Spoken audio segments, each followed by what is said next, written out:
हिवाळा चालू झाला म्हणजे पालेभाज्या एकदम स्वस्त आणि मस्त मिळतात.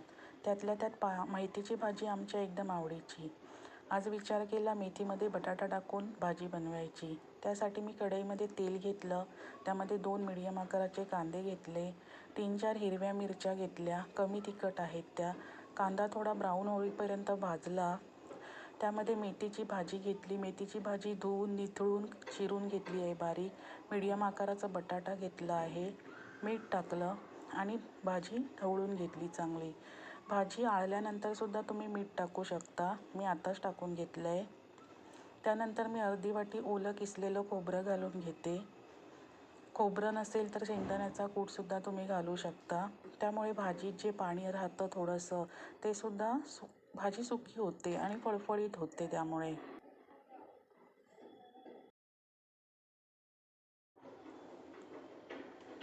तर रेडी आहे आपली भाजी. तुम्ही एकदा नक्की ट्राय करा आणि मला कमेंटमध्ये नक्की सांगा. आणि अशाच साध्या सोप्या रेसिपींसाठी मला सबस्क्राईब नक्की करा, कमेंट करा आणि लाईक करा. थँक्यू.